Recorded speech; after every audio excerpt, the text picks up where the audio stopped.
Buenos días, buenas tardes o buenas noches con todas las personas que están viendo este video. Yo soy Nelson Berru. Y bueno, hoy empezamos, mejor dicho, el 27 de diciembre, parte uno. Vamos a estudiar, yo diría prácticamente por mucho, quizás uno de los capítulos más importantes. No interesantes, no difíciles, sino importantes, no solamente del libro de Apocalipsis, sino de toda la Biblia. Vamos a estudiar en parte, porque esto queda para una segunda parte, en la cual se darán quizás un poco menos detalles de lo que vamos a dar ahora, pero se darán otros detalles, obviamente. Los 144.000, que es un tema de mucha controversia, y también vamos a ver lo que es la gran multitud. Tenemos dos temas muy controversiales, muy controversiales en realidad, muy controversiales. Pero bueno, aquí estamos justamente para estudiar la palabra de Dios y para tocar justamente esta clase de temas. Así que, bueno, disculparán las demoras por subir los videos. Hay cosas que hacer, uno tiene que trabajar una cosa a la otra, entonces ustedes saben que actualmente la situación mundial no es muy favorable. Hay que hacer lo que se puede, simple y llanamente así. Y bueno, mis queridos hermanos, sin más preámbulos, vamos a hacer una pequeña oración para empezar el estudio del día de hoy. Así que acompáñenme en oración, por favor. Padre nuestro que estás en el cielo, santificado sea tu nombre, mi Señor. Gracias por un día más de vida. Una vez más estamos aquí ante tu presencia, dándote las gracias por todo lo que haces por nosotros. Te pido, mi Dios, por favor. Voy a tocar un tema totalmente de salvación, un tema que nos compete sobre todo a cada uno de nosotros que estamos en esta generación final. Seas tú, por favor, mi Dios, te suplico, seas tú, por favor, el maestro instructor de esta clase. Sabes todo lo que me he preparado, todo lo que he pensado, he analizado para poder dar este tema. Pero aún así, todo lo que yo haga no es nada, mi Dios, no es ningún mérito realmente, creo yo, para poder alcanzar la espiritualidad para tocar un tema de tanta importancia. Así que simplemente me deposito en tus manos. Y seas tú, mi Señor, seas tú el que guíe cada una de mis palabras. Te lo pido todo sin merecerlo, en el nombre de tu amado Cristo Jesús. Amén. Y bueno, mis queridos hermanos, para empezar el capítulo 7, tenemos que empezar con el último versículo del capítulo 6. Vimos los 7, bueno, los 6 sellos. Vamos para el 7. Entonces, en el último sello, que ya lo analizamos a fondo, vimos que prácticamente el sexto sello da el preámbulo a la segunda venida de Cristo, así en pocas palabras. Y en el versículo final se hace una pregunta que queda inconclusa.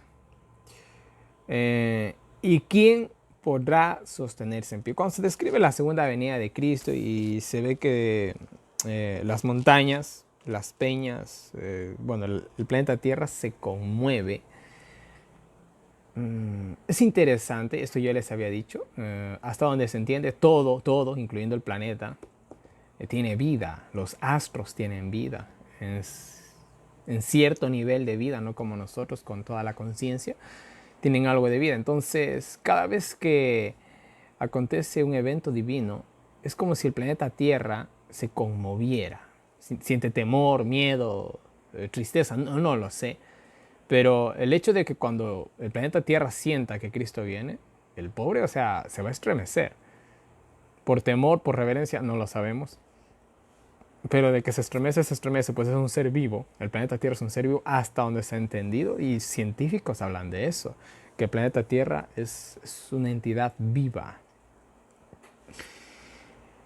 Eh, y la pregunta es, ¿y quién podrá sostenerse en pie? Vamos a decirlo de otra manera. ¿Quién va a poder darle cara a Cristo? ¿Quién va a tener quién va a estar? Mm, Esto es como cuando vamos a decir que yo llego a mi casa. Una vez me pasó algo, mejor dicho. No puedo contar con detalles.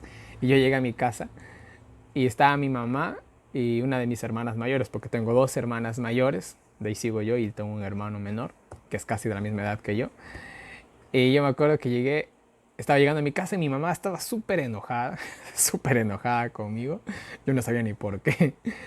Y estaba mi hermana. Y me reclamaron. Me reclamaron algo insignificante, vamos a decirlo así. Que era obviamente mentira. Y yo le dije, o sea, y yo como dice el dicho, ¿no? El que nada debe, nada teme. Yo fui el enojado al final. Yo le dije, usted se creyó esas, le digo, esas mentiras, esas sinvergüencerías, le digo, que andan diciendo de mí. Le dije, y yo muy enojado le dije, dígame quién le dijo, ahorita mismo le voy a reclamar. Porque a mí sí no me gustan las mentiras. Entonces mi mamá se dio cuenta que yo no había hecho eso. Entonces ella se le bajó el coraje y al final el enojado fui yo. Entonces yo le dije a ella, que sea la última vez, le dije, que usted me reclama, le dije, por algo que ni siquiera tiene fundamentos, le dije. Si a mí me reclama, reclámeme algo que usted me vio, que usted sabe que yo hice, y no por algún chisme de alguna persona, le digo, envidiosa, que lo único que quiere, le digo, a veces es simplemente causar problemas. Y quedó ahí. Yo le pude dar cara a mi mamá, pero ¿qué tal si lo que a ella le dijeron hubiera sido cierto? ¿Yo qué hubiera hecho? Yo me hubiera avergonzado, hubiera agachado la cabeza, ni siquiera le hubiera visto a los ojos a mi madre, porque era algo bien feo, pero a la vez muy, muy gracioso, de lo que me estaban acusando. Pero el que nada debe, nada teme. Entonces, mire, en la venida de Cristo es lo mismo. Los que están a cuentas, vamos a decirlo en esta manera más práctica, los que están a cuentas con Dios no van a tener miedo, o sea, van a decir, al fin llegó. Mientras los que no están a cuentas con Dios y eh, tienen mucho que rendirle cuentas, tienen mucho que le deben, ellos se van a avergonzar y van a decir, wow. Es como si, otro ejemplo, estoy yo aquí y estoy con un amigo. Y en eso viene una persona a la cual mi amigo le debe. El que va a decir, ay, Nelson, mira, me voy, es que yo le debo a Julano y se va a ir. ¿Por qué? Porque le debe. Pero yo, como yo no le debo, lo único que le deberé tal vez sea la amistad. Yo voy a estar ahí, le voy a saludar, vamos a hablar, quizás, incluso tal vez hasta salir un rato con esa persona, no sé. Porque el que nada debe, nada teme. Pero el otro como debe, patitas para que tengo, corre. Entonces, lo mismo va a ser en la venida de Cristo. Los que no tienen nada en contra de Dios, señores, van a estar ahí como si nada.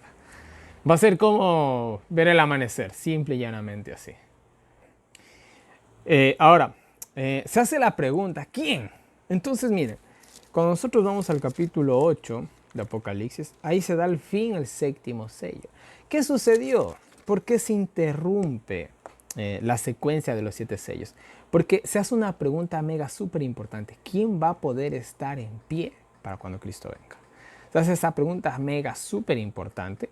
Entonces se abre todo un paréntesis para explicar quiénes son las personas que van a poder estar en pie, que le van a poder dar cara, que no van a salir corriendo cuando venga Cristo. Y se entra esa explicación para poder culminar de manera definitiva ya con el séptimo sello. O sea, está en un orden perfecto.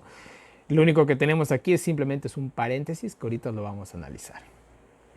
Y el capítulo 7 empieza así. Y después de estas cosas vi, o sea, después del sexto sello, se me responde a la pregunta y veo la siguiente visión.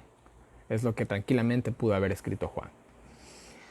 Vi 4 ángeles. Primero que nada, vamos con el número 4. ¿Qué es el número 4? Norte, sur, este y oeste.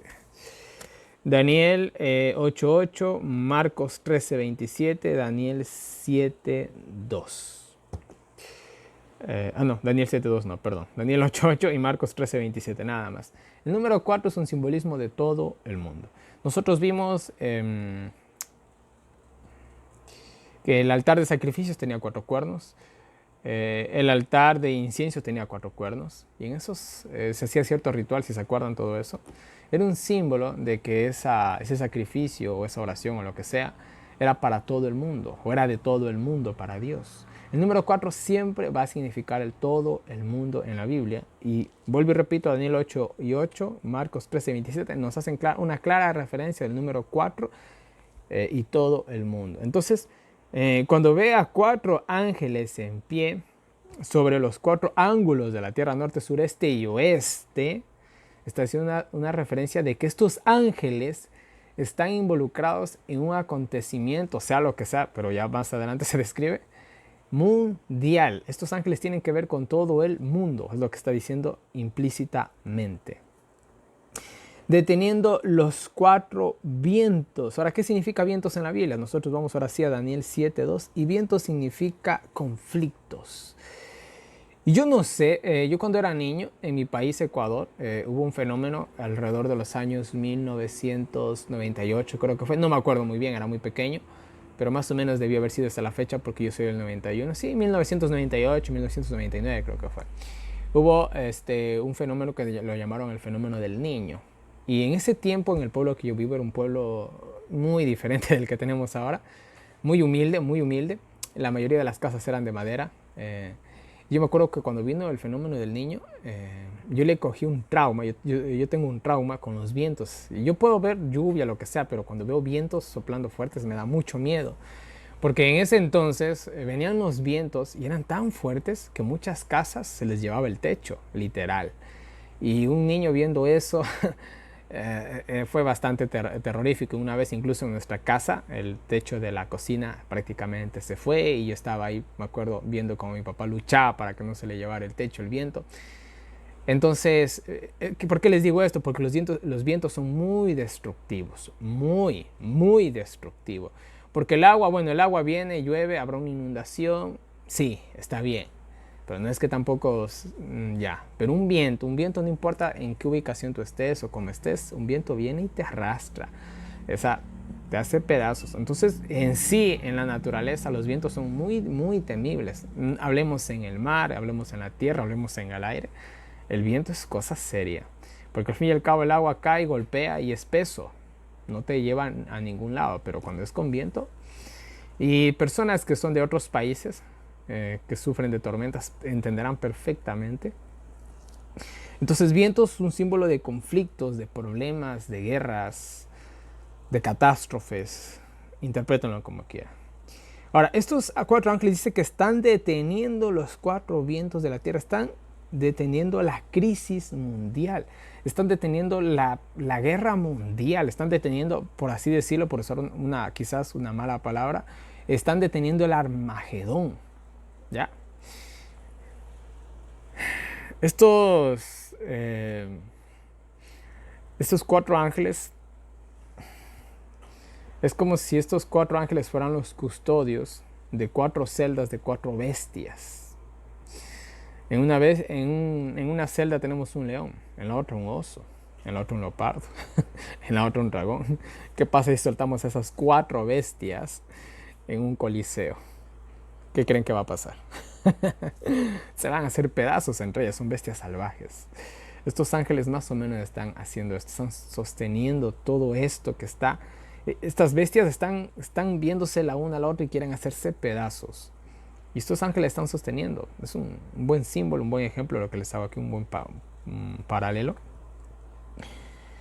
Están sosteniendo los 4 vientos de la tierra, la guerra mundial, las guerras mundiales de la tierra. Verán, hermanos, yo no sé, no hay que ser muy entendido. Hay que ver un par de horas noticias y uno ya se entera. Y el mundo, o sea, literalmente, el mundo entre países y tantas cosas, nosotros mismos nos queremos hacer pedazos. ¿Ya? O sea, el mundo entero quiere hacerse pedazos. Sobre todo nosotros mismos. Y si nosotros vemos la situación mundial, solamente falta un pretexto. ¿Sí? Solamente falta un pretexto para que todo se destruya de manera completa y total. ¿Cuánto en los últimos años, y esto tanto para los que son las personas que son de más edad, perdón, como para los más jóvenes, en estos últimos años no ha sido los años en los que se han escuchado de más conflictos, de que el país tal y cual con el no sé cuantito están a punto de irse a la tercera guerra mundial y que ni siquiera ni si cuánto y que o sea, estamos pendiendo de un hilo, como se dice popularmente, y aquí lo dice la Biblia hace 2000 años. Ahora, estos ángeles dicen que están deteniendo los 4 vientos de la tierra para que no soplase viento sobre la tierra, ni sobre el mar, ni sobre ningún árbol. Bueno, esto habla una referencia en lo que es todo el planeta, tanto en el sentido físico como en el sentido espiritual, totalmente. Porque si nosotros, por ejemplo, hablamos de la Tierra es la Tierra. El mar es el mar, tanto en el sentido, o sea, y el planeta Tierra pues está cubierto de tierra o de mar. Eso cualquiera que al menos ha tenido un estudio básico sabe totalmente eso. En el sentido espiritual, estamos hablando de que estos ángeles están sosteniendo las crisis o las guerras que están por desatarse tanto en las zonas que son muy pobladas como las que son muy escasas. En países pequeños como países grandes, podríamos decirlo así. Y sobre ningún árbol. Tanto esto puede hacer una referencia a la naturaleza como a los justos. Salmos 1:3. El justo es comparado con un árbol. Entonces es un énfasis tanto en el sentido literal como simbólico. Y yo creo, como nosotros ya vimos el aspecto, eh, como ya vimos el estudio, perdón, de las 7 iglesias, vemos que hay ciertas profecías que hablan en un sentido literal como en un sentido muy simbólico. No todas, hay que ser muy cuidadoso con eso. Es como por ejemplo los 7 sellos, o sea, ahí no hay manera de ver algo literal, no hay manera de ver algo literal. Si hablamos de las trompetas, que ya vamos para allá, tranquilos, es el próximo capítulo.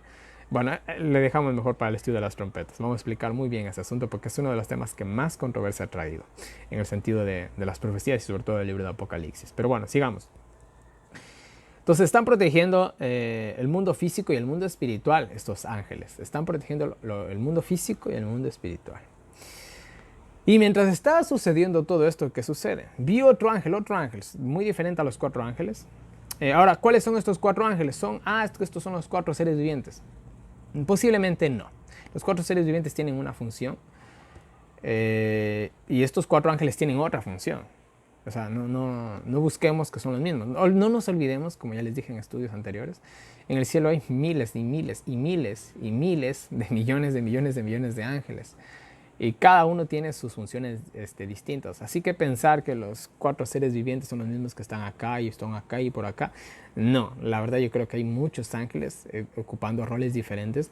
Dios no es alguien que coge y te pone muchos cargos. Dios te pone algo, pero para que lo hagas bien. Así sea una sola cosa.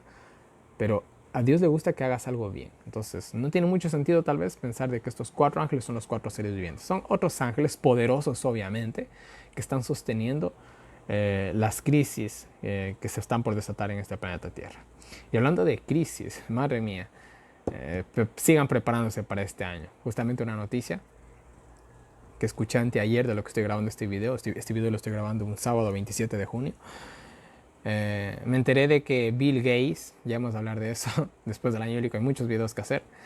Dice de que para octubre, noviembre puede venir una segunda oleada del virus. Así que preparémonos, hermanos. Si pueden trabajar, trabajen. Si pueden ahorrar, ahorren. Si pueden hacerse de provisiones, háganse de provisiones. Antes, ¿se acuerdan? Antes de que empezara toda esta pandemia, yo siempre les decía, no es ningún pecado tener comida almacenada. No me equivoqué. Y no pensé que tan pronto lo íbamos a necesitar. Así que no es pecado tener algo almacenado. Vi otro ángel que subía de donde nace el sol. Ahora, ¿de dónde nace el sol? Esto es en Oriente.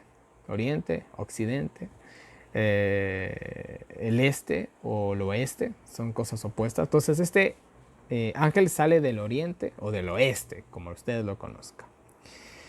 En el oriente está, siempre en el oriente pasan cosas, siempre. No tengo aquí los pasajes bíblicos, me olvidé de anotarlos sinceramente, pero el huerto del Edén estaba al oriente, si no mal recuerdo. Cuando Débora consultaba a Dios, dice que más o menos el mensaje le venía de oriente. O sea, de oriente siempre viene. En Daniel, perdón, 11:40 al 45, las noticias que lo asustan al rey del norte, ¿de dónde vienen? ¿Se acuerdan el estudio? De oriente. De oriente siempre vienen cosas buenas, nunca se olvide. Siempre viene Dios, un mensaje divino. De oriente siempre vienen cosas buenas. De eso no se olvide.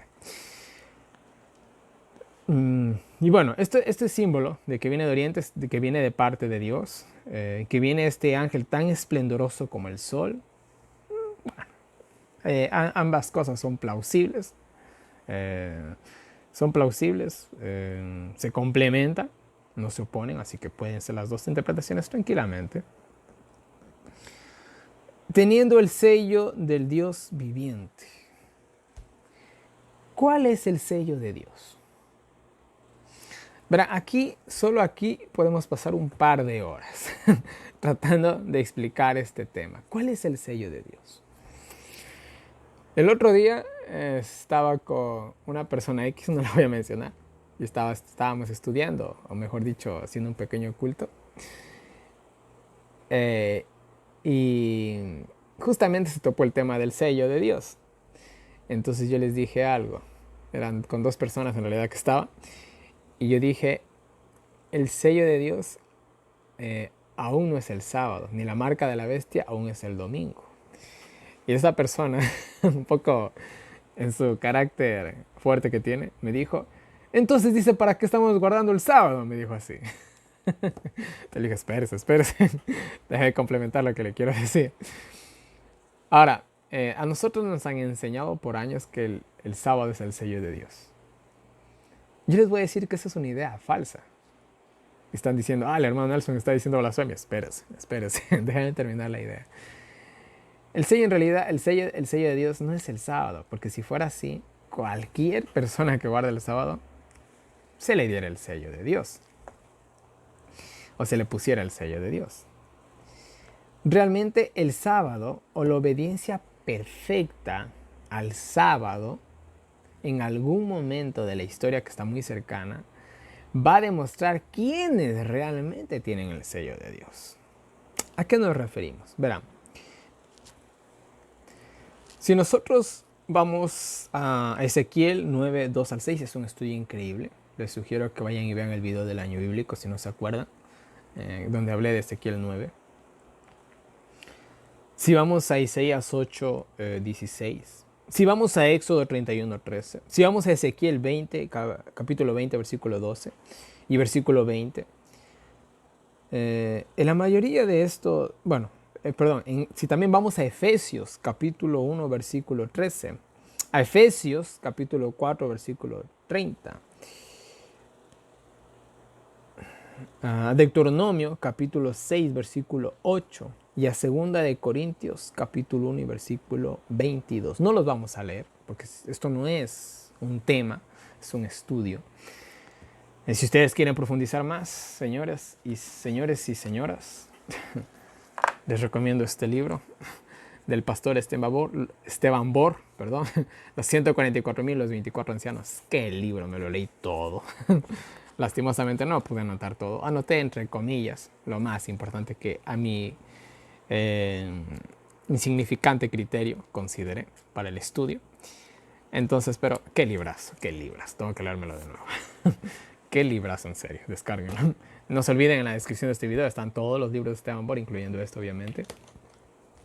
Y verán, en los pasajes bíblicos que mencioné, nos hablan del sello de Dios en diferente énfasis. En ciertos, por ejemplo, en Ezequiel, capítulo 9, versículo 2 al 6, nos habla del sello de Dios como un simbolismo de los que tienen un carácter muy honorable.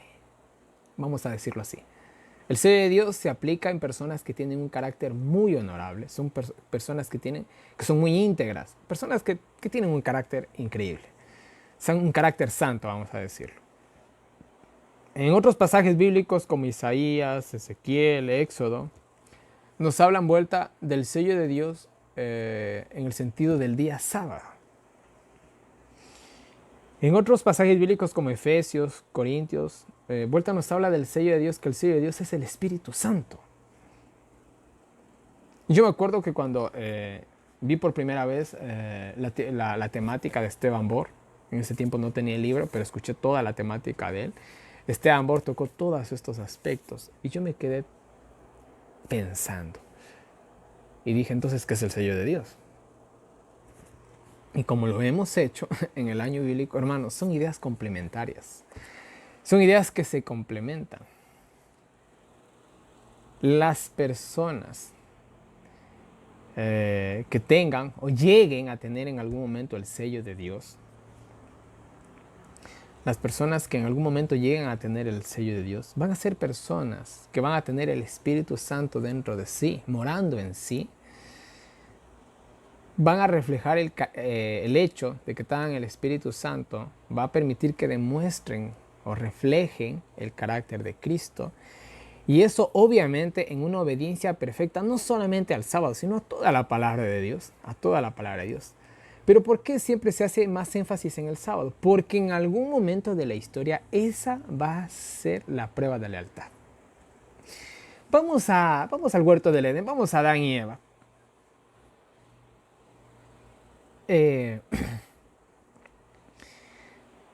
Adán y Eva, ¿cuál fue la prueba en ese entonces? Un árbol. Entonces, podríamos decirlo, en ese contexto, que los que tenían, en este caso que solamente eran 2 personas que habían ahí, que los que tenían el sello de Dios iban a comer del árbol de la vida y no del conocimiento del bien y del mal. En el tiempo del fin, los que tengan el sello de Dios van a guardar el día sábado, van a obedecer la ley de Dios y no la ley de los hombres que se va a imponer un día. ¿Sí me entiende? Entonces, ahorita podríamos decir que todos los que guardan el sábado tienen el sello de Dios. No. Pero eso significa que debemos de dejar de guardar el sábado. Tampoco. Voy a ponerles un ejemplo bien práctico.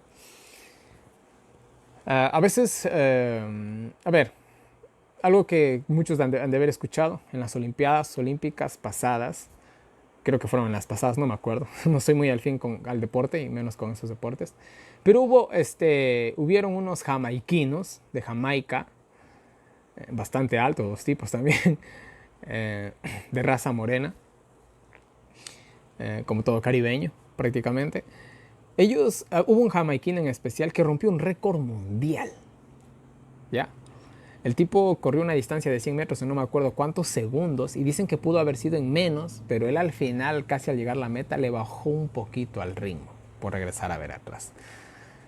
El tipo rompió un récord mundial, ¿ya? Dese en cuenta, dese en cuenta de la hazaña que hizo este tipo, ¿sí? Ahora, ¿por qué el hermano Nelson está hablando de esto? Hermanos, para poder llegar a romper ese récord mundial, yo les voy a hacer una pregunta. ¿Cuántas horas, cuántos días, cuántos meses, cuántos años hubieron de preparación para ese simple y sencillo momento?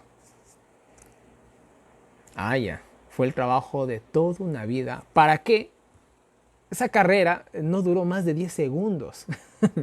El tipo se preparó años. Escúchenme bien, se preparó quizás, no sé, el perfil de esta persona, pero este señor quizás se preparó toda su vida para 10 segundos, para una prueba de 10 segundos, porque eso fue, creo que fue en menos de 10 segundos, creo que él recorrió esa distancia de 100 metros. No me acuerdo, disculpe. Vamos a decir que fueron 15 segundos. Se preparó años para un evento que duró a lo mucho 15 segundos. Qué absurda la idea de prepararse años por 15 segundos. Estoy hablando de segundos. ¿Qué tal si él en un entrenamiento solo y personal que lo hubiera estado haciendo, él hubiera roto el récord mundial Guinness? ¿Hubiera servido de algo? Pudo haberlo hecho en menos tiempo de lo que lo hizo en las Olimpiadas, pero saben que no había nadie que lo mirara. Pero como él cogió y rompió el récord mundial en las Olimpiadas, cuando lo estaban viendo millones de personas, cuando estaba ahí el jurado calificador, otros atletas, bueno, etcétera, etcétera, cuando medio mundo lo estaba viendo, ahí valió la pena. Él en su entrenamiento pudo haber roto el récord mundial varias veces. No, a nadie le importaba porque nadie lo estaba viendo, porque no era el momento, porque no eran las Olimpiadas. Lo que importó fue cuando estaban en las Olimpiadas. De igual manera, servirá de, por así decirlo, por usar una palabra o decirlo de alguna mala forma, servirá ahora ser grandes guardadores del sábado en apariencia, en apariencia. No sirve de nada.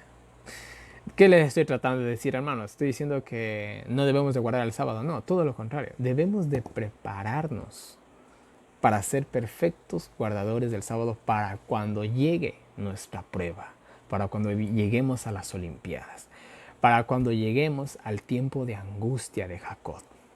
¿Sí? Entonces, todo lo que ahorita nosotros tenemos es un entrenamiento, así como estos atletas se preparan para el momento cumbre de su vida, las Olimpiadas. Ellos ahí quieren llegar en primer lugar, ellos ahí quieren romper el récord mundial Guinness o no sé qué, ese es el momento.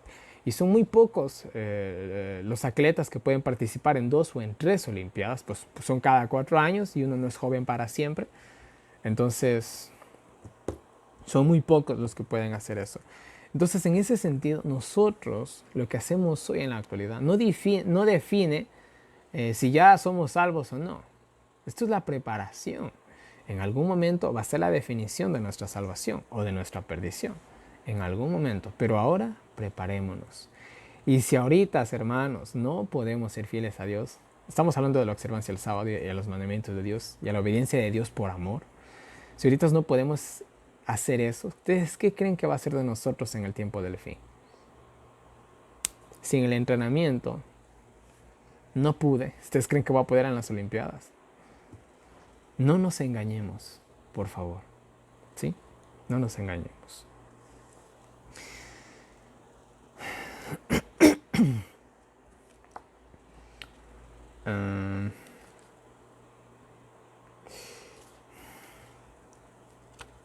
Perdón. Ya, entonces miren, ahora vamos a seguir hablando un poquito más. Repito el versículo 2. Y vio otro ángel que subía de donde nace el sol, teniendo el sello del Dios vivo viviente, clamó a gran voz a los 4 ángeles. Clamó a gran voz a los 4 ángeles, a los cuales era dado hacer daño a la tierra y al mar. O sea, este ángel que viene con el sello de Dios les llama la atención a los 4 ángeles, les llama la atención y les dice lo siguiente. Escuchen, por favor, no hagáis daño a la tierra, ya hablamos de eso, ni al mar, ni a los árboles, hasta que hayamos sellado a los siervos de nuestro Dios en sus frentes. Espérense un ratito, una vez que se sellen los 144,000, que más en el siguiente versículo se dice el número, no suelten viento alguno. ¿Qué es lo que está esperando Cristo para venir a esta tierra? ¿Qué es lo que está esperando Cristo para desatar el Armagedón, por decirlo de alguna forma? Que se complete el número. Yo ya les dije que Cristo no puede venir, lastimosamente. Cristo para venir depende de nosotros, en serio. Sé que esto suena tal vez un poco blasfemo, como que Cristo depende de nosotros. Sí, Cristo depende de nosotros para venir. Pues si no hay quien lo reciba en pie aquí en la tierra, como lo decía el versículo final del capítulo 6, señores, no viene. A ver, a ustedes les llega un mensaje de un familiar X y les dice, mira, voy a estar ahí tal fecha. Pero en esa fecha ustedes están viajando por el extranjero, no van a estar en su casa o están remodelando o no sé.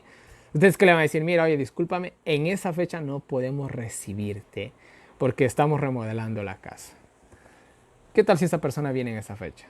¿Qué va a tener que hacer esa persona? ¿Va a tener que retirarse, regresarse o va a tener que hospedarse en un hotel? Porque ustedes no tienen lugar ni para ustedes, peor para alguien más. No pueden recibirlo simple y llanamente. Entonces, la llegada de esa persona, ¿de quién depende? De los que le reciben. Entonces, la venida de Cristo, ¿de quién depende? De los que le reciben. Y hasta que no se complete el número, literal o simbólico, ya vamos a analizar eso, no sirve de nada. Las grandes intenciones que tenga Cristo de venir a la tierra no sirven de nada, mis queridos hermanos. Lastimosamente. Ahora, y hoy el número de los sellados. Vamos a ver cuántos eran. 144,000 sellados de todas las tribus de los hijos de Israel. Y bueno, aquí vamos a hacer un gran paréntesis para explicar algunas cosas. Se dicen que son 144,000. Ahora miren, se da un listado de 12 tribus. Verán, cuando nosotros vamos a Génesis 49, hay un listado de las 12 tribus. Cuando vamos a Ezequiel 48, hay otro listado de las 12 tribus. Con cierto orden y excluyendo a uno que otro.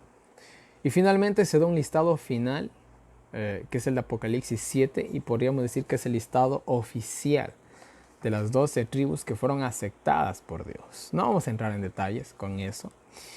Pero nosotros nos damos cuenta que hay 2 nombres que están excluidos de las 12 tribus que aparecen en Apocalipsis 7. Y el primero de ellos es Dan, la tribu de Dan. Ahora, ¿qué pasó? La tribu de Dan era uno de los hijos oficiales de Jacob. Pero lastimosamente, según Génesis 49, 16 al 18, lo llamó serpiente traicionera, así que tenían el carácter de Satanás, lastimosamente. Y hemos hablado de los caracteres, hermanos. En el tiempo del fin, el carácter juega el papel principal. ¿Sí? Para poder entrar en el cielo, necesitas tener un buen carácter, uno de estos 12 caracteres. O también vimos 7 caracteres en las 7 iglesias, no pasa nada. Ahora se agregan 5 más o se amplían 5 más, no pasa nada.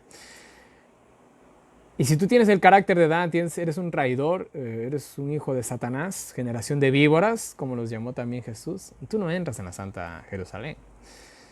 Y esto, pues como les dije, según Génesis 49, 16, 18, también eran idólatras, y ni hablemos de la idolatría porque podemos pasar horas. Hay muchas formas de idolatría, ya he dicho de varias formas a lo largo del año idílico. Según Jueces 18, 30 al 31, también eran idólatras, la tribu de Dan.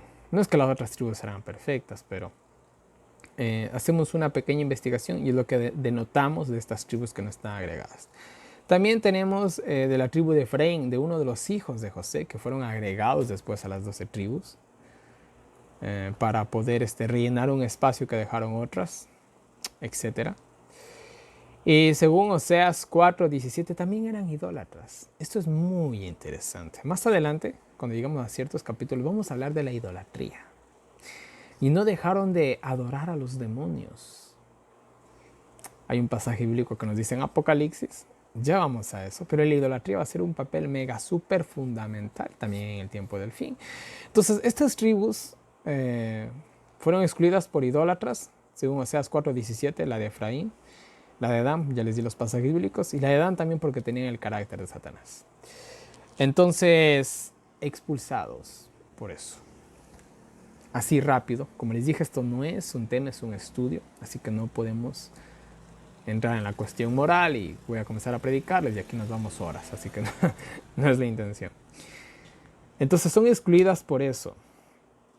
¿Ya? Tenemos también que aparece el primero en la fila aparece Judá, pues al fin y al cabo fue la tribu que heredó la primogenitura. Pues eran primero la de Rubén y la de Simeón, por ciertas cosas que ya estudiamos también fueron descalificadas, entonces quedó Judá.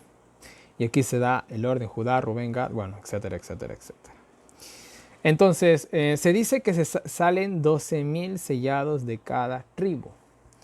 Ahora, escúchenme bien. Verán, yo de manera personal, yo tengo sangre costeña, tengo sangre serrana, específicamente soy de la parte de Manabí y de parte de mi padre, de la parte de Loja. Esos eran mis abuelos, pero de ahí mis abuelos, sus padres, hasta donde sé, de parte de mi mamá creo que eran colombianos, peruanos, algo así. No hay mucha seguridad con eso. Y de parte de mi padre parece que eran también chilenos. Ahora, ¿qué será de mis tatarabuelos? ¿De dónde viene? Ahora, si hacemos un análisis rápido, obviamente prácticamente todos los de Sudamérica tenemos algo de sangre española o de sangre europea, para bien o para mal, como sea, pero también tenemos parte de sangre indígena. Entonces, miren, ¿cuántas nacionalidades tengo? ¿Quién sabe? Quizá yo pueda llegar a tener un mínimo de 10 nacionalidades. Ahorita acabo de mencionar unas 3.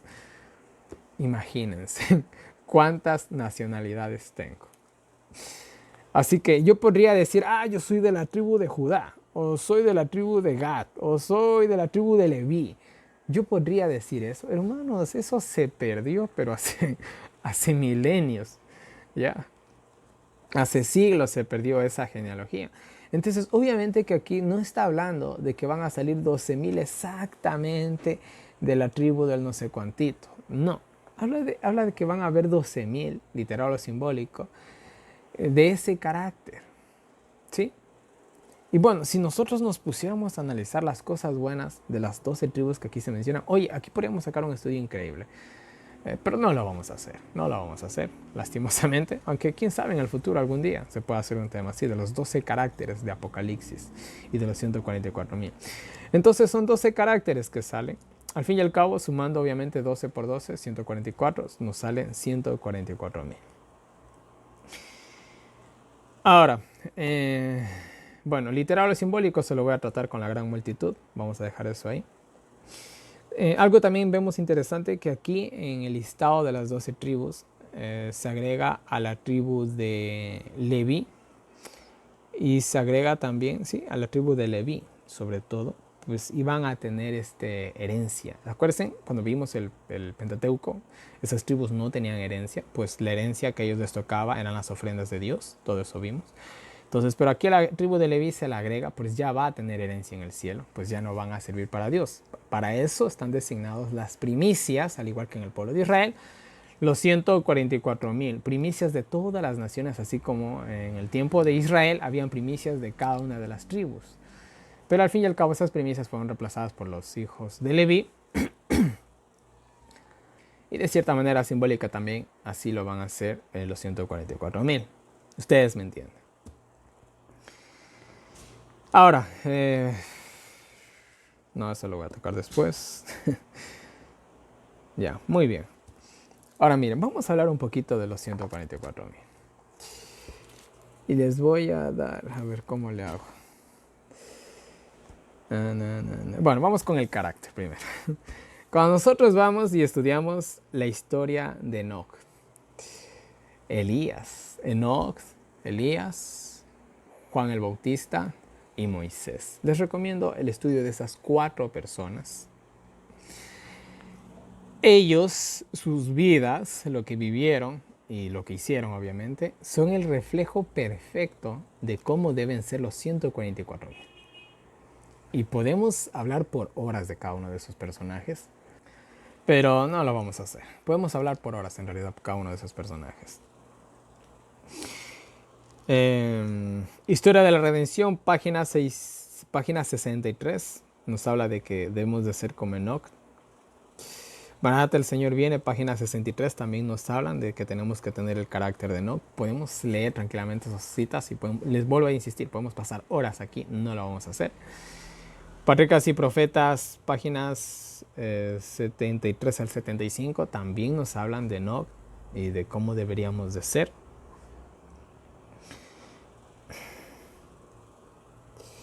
Y en resumen, lo que nos dicen estas citas son de que los que quieran ser trasladados vivos tienen que desarrollar el carácter de Enoch. Y hablando rapiditamente, cuando estudiamos la vida de Enoch, vemos que Enoch, algo que destaca de él es que caminaba con Dios. No en el sentido literal de que Jesús estaba al lado de él. No, sino que cada paso que él daba en su vida, cada acción que hacía en su diario vivir era bajo la voluntad divina y era para alabar a Dios.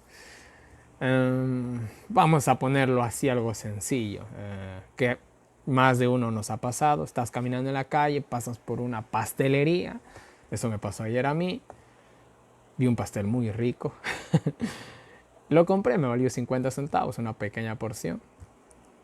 Lo comí, en realidad le pegué un bocado, me comí de ese pastel tal vez el 25% de lo que componía la porción y el resto le di a mi fiel compañero, mi perro Coqui. Él se comió la mayoría del pastel. ¿Maté a alguien? No, no maté a nadie. ¿Cometí pecado? Es cuestionable esa pregunta. Pero miren, si yo fuera una persona, y en este sentido me pongo yo como mal ejemplo, si yo fuera una persona que camina con Dios, ¿ustedes creen que hubiera comido ese pastel? Sí, pero solamente le pegó una mordidita y el resto se lo comió mi perro. Hermanos, ¿está bien que me haya comido ese pastel? Una persona que camina con Dios se hubiera comido ese pastel. Una persona que camina con Dios se hubiera comprado una manzana. Se hubiera comprado 2 manzanas, de hecho, o hasta 3 manzanas con esa moneda. Y hubiera sido más saludable, hubiera sido mucho mejor. Pero quise darle complacencia a mi gusto egoísta y a un no perfeccionado que tengo. Enoch se hubiera comprado la manzana y no el pastel. Yo no soy Enoch, me compré el pastel. Sí, no me lo comí todo, fue un pedacito nomás, solo quería saborear. Pero ahí está, ¿camino yo con Dios? Aún no. El hermano Nelson está exagerando. El hermano Nelson es un fanático. Hermanos, llámenme como sea. Esa es la verdad. Y aunque yo mismo estoy quedando mal con el ejemplo que estoy poniendo, esa es la verdad. Entonces, Enoc caminaba con Dios. En todo el sentido de la palabra. Elías. Oye, si hablamos de Elías, wow. O sea, yo hice un especial, por así decirlo, de la vida de Elías. Cuando estuvimos en el año bíblico, Reyes capítulo 18. Elías. Lo que destaca sobre Elías era su valor. El tipo era inquebrantable. El tipo, o sea, ¿cómo les digo? Era un titán en el buen sentido de la palabra. Y su historia la podemos ver en Profetas y Reyes, páginas 170 a 171. Y podemos sacar muchas lecciones de parte de él. Fueron personas que llamaron al pecado por su nombre. Juan el Bautista se parecía mucho a Elías de una manera increíble. Y Enoc se parecía mucho a Moisés, o Moisés mejor dicho a él. Denunciaron el pecado, testimonios para la iglesia, tomo 3, página 295. Son personas que llamaron al pecado por su nombre. Y en la actualidad, si tú llamas al pecado por su nombre, ¿qué te dice? No juzgas, es que tú no eres mejor que ellos, es que tú no sabes o tú no estuviste ahí y bla, bla, bla, bla, ya sabes. Si tú piensas así, nunca, jamás en tu vida y en la que venga o en las que venga, vas a poder formar parte de los 144,000 si tú no eres capaz de llamar al pecado por su nombre. Una cosa es que tú te metas donde nadie te ha llamado. Eso es muy diferente. Otra cosa es que yo esté en la iglesia donde yo pertenezco y yo estoy viendo que se esté haciendo algo mal. Tampoco me voy a parar en mitad del púlpito y comenzar a gritar. No lo voy a hacer. Lo que tendría que hacer es llamar la atención de las personas que están haciendo eso, tratar de buscar una reforma, hablar con los líderes. Hay sus maneras. Y si eso no funciona, pues bueno, habrá otros medios. Pero tenemos que llamar al pecado por su nombre. Si queremos ser parte de los 144,000. Cuando nosotros vamos a Ezequiel, capítulo 9, versículo 4. Pon una señal en los... Voy a leerles textualmente. Déjenme ver, acá tengo a mi fiel ayudante. ¿Qué pasaje les dije? Ezequiel 9:4, si no mal recuerdo.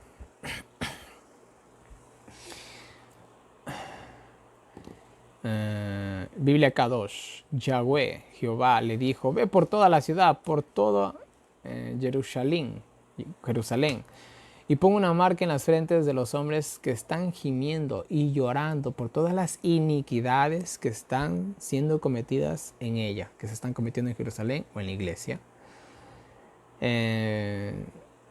Otra versión, esta es la Biblia de... ¿Cómo se llama esta Biblia? Perdón. Biblia hispanoamericana, ¿ya? Aquí vuelta nos dice: recorre la ciudad de Jerusalén y pon una señal en la frente de todos los que gimen y sollozan por las abominaciones que se cometen en ella. La Septuaginta en español.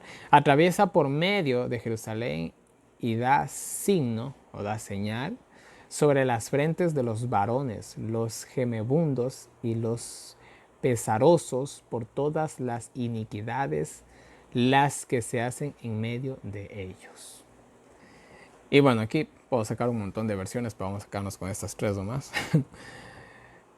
¿Sobre quién se pone la señal?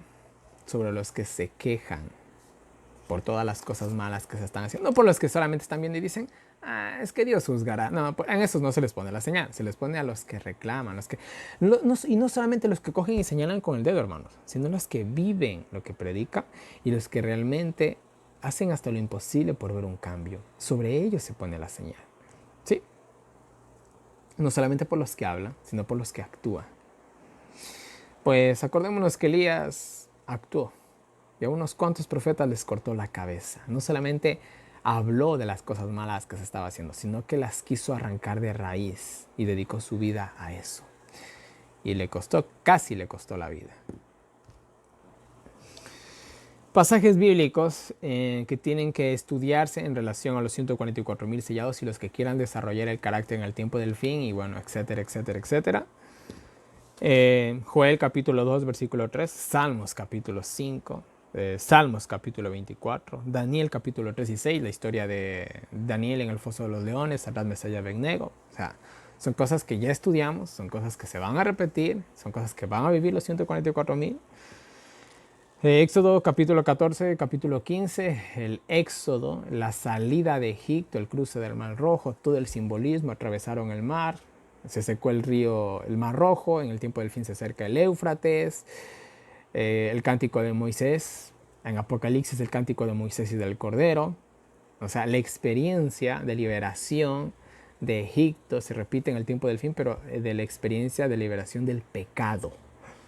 ¿Sí? Ese es su contraste. Y la historia se repite. Pasan las plagas, son liberados. Las 7 copas de iras, somos liberados. O sea, yo ya les he dicho, nosotros somos niños ante Dios. Y como todo niño, el énfasis, el énfasis. Así como he sido yo he sido demasiado, he hecho demasiado énfasis en muchas cosas. Pero díganme en algo, ¿se les ha quedado grabadas? Sí, a veces he sido pesado, disculpen. He sido muy pesado tal vez. Pero díganme, ¿se les ha grabado realmente? ¿Han entendido Apocalipsis a lo que va hasta ahorita? Espero que sí. Éxodo 34, 28 al 35. Moisés y la luz que le reflejaba en el rostro. Los del tiempo del fin van a reflejar luz, literalmente. Van a ser como Moisés cuando estaban en la presencia de Dios. Y como Enoc también, según nos dice Patriarcas y Profetas. Zacarías 3, la experiencia de Josué, un tizón arrebatado del incendio. Malaquías 3, 1 al 5, juicio. Bueno, échele un ojo a esa lectura. Isaías capítulo 33, versículos 12 al 17. Van a ser los que habiten en el fuego consumidor. Y no se olviden que son el tercer Elías. Ya vamos a llegar a Apocalipsis 11. No nos olvidemos del estudio de Malaquías capítulo 4. Oye, podemos pasar horas, hermanos, en serio. Pero yo solamente les doy los pasajes bíblicos. Vuelvo a insistir, ¿quieren profundizar más? Váyanse a este libro, los 144.000 y los 24 ancianos. Este libro es oro, en serio les digo. Esteban Bor, tienes mis respetos. En todo el sentido de la palabra. Qué increíble ese estudio. No quieren leer el libro, les da pereza, no pasa nada. Vayan y vean la temática de Esteban Bor. Aunque yo les sugiero el libro, créanme que es oro puro.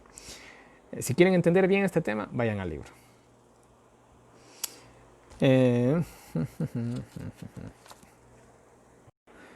Y bueno, ya se extendió bastante los 144.000.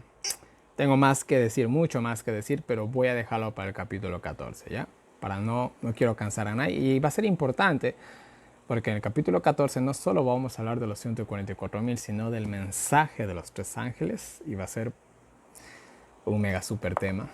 Preparaos, preparaos.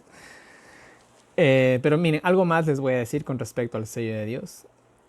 Como vimos, el sello de Dios no es solamente el sábado.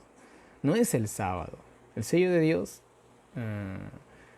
es el fruto de tener el Espíritu Santo morando dentro de nosotros. Es el fruto, sí, del Espíritu Santo en la perfecta obediencia a obedecer a Dios, sea en el sábado, sea en lo que sea. Pero nosotros hacemos el énfasis en el sábado. ¿Por qué? Porque esa va a ser la prueba en el tiempo del fin. En resumidas palabras, podríamos decir así: el sábado identifica al Dios que hay que adorar. De igual manera, sin el sábado, la ley de Dios no tuviera autoridad. Porque verán, la ley de Dios te dice, no tendrás dioses ajenos delante de mí, no te harás imágenes, no tomarás el nombre de Dios en vano. No hagas esto, no hagas aquello, no hagas lo otro. ¿Por qué? ¿Por qué? A ver, yo les voy a decir a ustedes una orden. Vayan a la cocina y no sé, sírvanme un plato de arroz. Ustedes dirán, y bueno, ¿y por qué? Pero ¿qué tal si esa orden se las da su madre, su esposo, su esposa? Tienen autoridad. Tienen autoridad para dar esa orden. Entonces, la ley de Dios pierde autoridad si tú sacas el sábado. Porque el sábado te habla de Dios.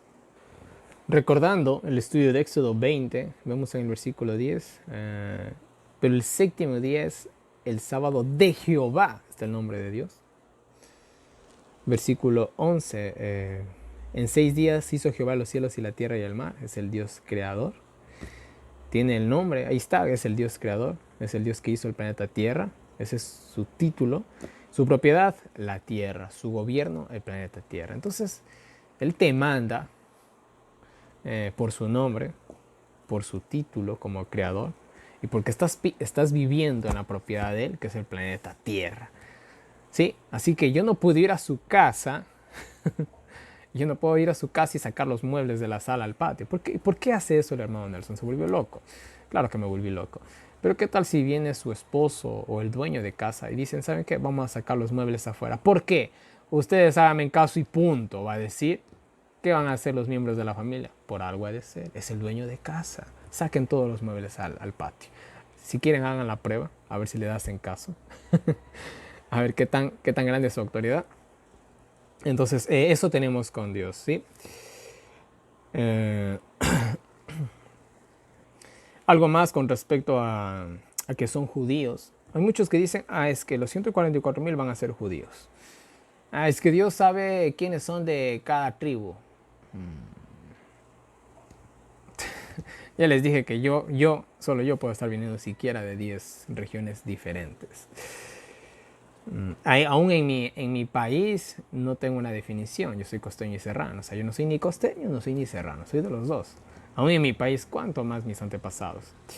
Así que verán, si nosotros vamos a Gálatas capítulo 3, Gálatas 3:16 y el versículo 29, Romanos 2, 28, 29, Romanos 9, 6 al 8. No es judío el que lo es en lo exterior, sino el que lo es en lo interior. Entonces, los 144,000 no es tanto de que, es que son de la tribu tal y cual, no. Es que son judíos de todo corazón, y esto también lo dijo Cristo. O sea, no es tanto de que, es que yo vengo del linaje de no sé quién. No, y esto lo dijo también el apóstol Pablo, bastante estudiamos todo eso. Es el que lo es de corazón. Entonces lo importante es reflejar el carácter de Cristo. No importa si tu abuelo era un indígena como la mayoría de nosotros, era un europeo como algunos, o era quién sabe de dónde, no importa. Lo que importa es el carácter. En algún momento la genealogía fue importante para Cristo, pues él tenía que venir de cierta genealogía. Esa es una larga historia. Sí hemos tratado también de eso. Pero Dios ya no preserva las sangres. El único que hasta el día de hoy sigue preservando sus linajes es Satanás. ¿Por qué? Bueno, esa es otra historia. Quizás algún rato hablemos de eso. Pero hoy en la actualidad Cristo no preserva linajes. ¿Sí? No preserva linajes. Así que nada de que, es que son judíos literales. No se sabe. Realmente son los 144,000 son de todo el mundo. De todo el mundo, en realidad. La señal o el sello de Dios. Eso es que hay tanto que decir aquí, la verdad. La señal o el sello de Dios a nadie lo hace santo y perfecto. ¿Sí? La señal o el sello de Dios solamente es una garantía. Es como cuando tú compras una televisión, una refri, lo que tú compres, una computadora, un celular, viene ¿con cuánto? Con 1 año de garantía. Eso te garantiza a vos que el celular es de buena calidad. No dice que nunca se va a dañar. No dice eso. Simplemente te da la seguridad de que te va a durar bastante. El sello de Dios más o menos es así. El sello de Dios da la garantía de que a los que Él pone el sello, Él sabe que no van a volver a pecar. No es que, yo le pongo el sello y aunque es un pecador, aunque es el más criminal, el más sinvergüenza del mundo, significa que nunca más va a pecar porque Dios le ha dado un poder que le hace imposible pecar. Eso no funciona así. El sello de Dios lo único que hace es solamente ante los seres de otros mundos y los ángeles.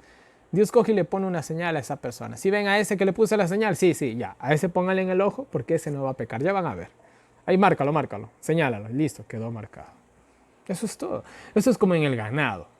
No sé si se han dado cuenta. Yo no sé de ganadería. Pero donde yo vivo sí, ahí es una zona ganadera también. Y yo me di cuenta cuando hace unos años que yo siempre veía las vacas que les ponían una marca, pero yo no sabía por qué.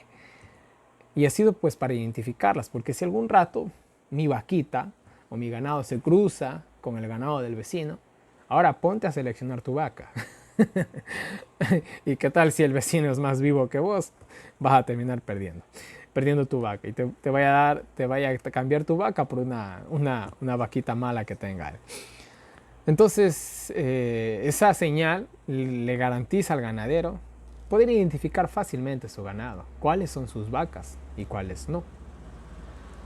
Entonces, el sello de Dios tiene más o menos esta función, simplemente te señala, te separa, no te hace especial, no es que te da un poder sobrenatural en el cual puedes vencer el pecado y nunca más vas. No, no, no, no. Solamente es eso, es una mancha que se te da, nada más. Es lo mismo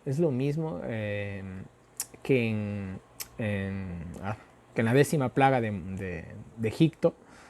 La sangre de esa pobre oveja que se sacrificó en ese entonces. Es que la sangre de ese animalito tenía un poder especial que no permitía que el ángel entre en cada casa. No, era un ángel, podía entrar donde quiera. Sino que esa puerta, esa mancha en el dintel, perdón, era una señal de obediencia. De los que estaban en esa casa habían obedecido a la voz de Dios. La sangre no tenía nada de especial, era sangre nada más. Entonces el sello de Dios es lo mismo, solamente una mancha espiritual, simbólica, que no es que te da poderes de nada. Simplemente ante los ojos de los demás nos garantiza ante Dios de que no vamos a pecar nunca más, por nuestra propia voluntad, mediante la ayuda de Cristo Jesús. Y bueno, vamos a cerrar ahí los 144,000 por el momento. Para el capítulo 14 hemos de retomar de nuevo el tema, así que espérenlo con muchas ansias. Ahí hemos de ver las características de los 144,000. Si el número es bueno, aquí no, eso vamos a verlo ahorita. y veremos, ¿no?, que es importante, mejor estar entre los 144,000. Pero bueno, ahí vamos a ver más características de los 144,000. Ahora miren, bueno, aquí se da el listado de las tribus, no voy a leerlo. Y el versículo 9 comienza así. Después de ver a los 144,000, he aquí una gran multitud. Y se abre el debate. ¿Quién es esta gran multitud? Vamos a leer un poquito más. La cual ninguno podía contar. Eran muchos. Miles. Quizás millones. No, miles. Quedémonos en miles. Bueno, quién sabe. No se podían contar, quizás millones. De todas las naciones, vienen de todo el mundo. Son de las 12 tribus, podríamos decirlo también así. De todas las naciones y tribus y pueblos y lenguas que estaban delante del trono y en la presencia del Cordero, vestidos de ropas blancas y con palmas en sus manos.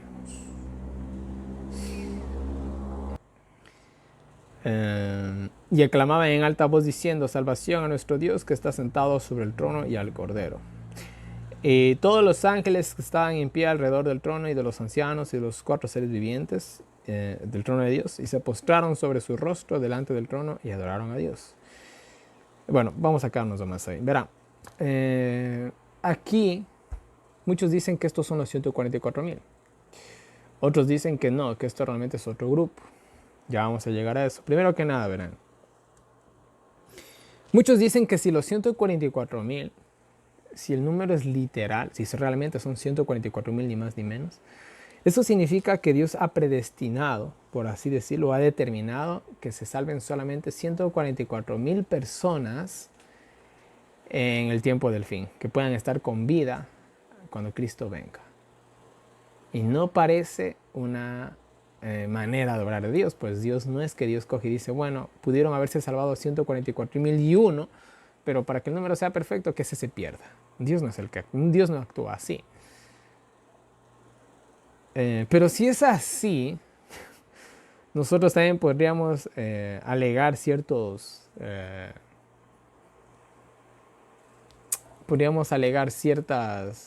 números en la Biblia. Por ejemplo, los 12 apóstoles, las 12 tribus.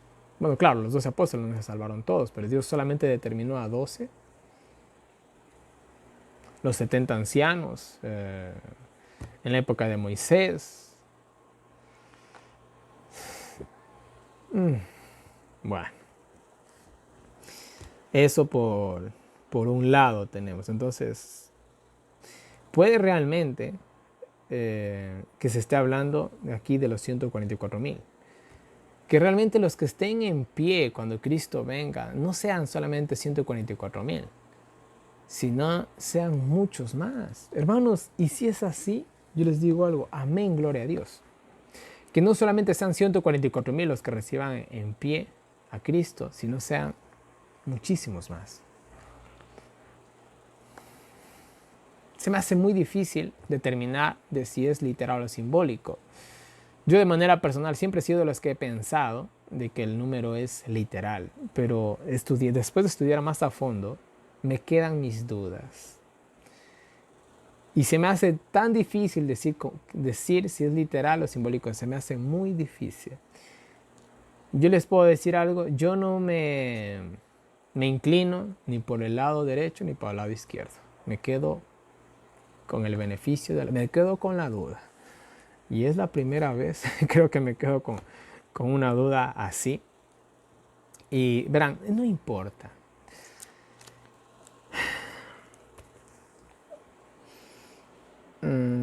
Mensajes selectos, tomo 1, página 205.2, dice: no es su voluntad, la voluntad de Dios, que entren en controversia por cuestiones que no les ayudarán espiritualmente, tales como quiénes han de componer los 144,000, o si son literales o simbólicos, también podríamos agregarlo.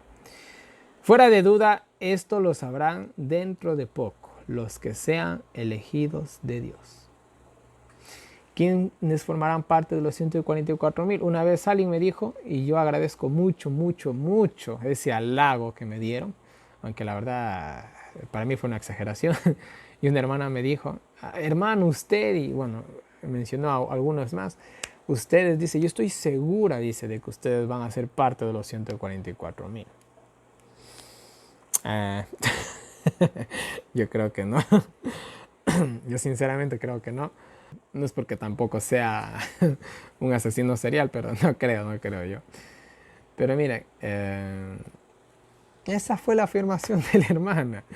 Ahora, realmente, miren, yo he escuchado de ciertas personas X, personas que han hecho grandes cosas en la obra de Dios,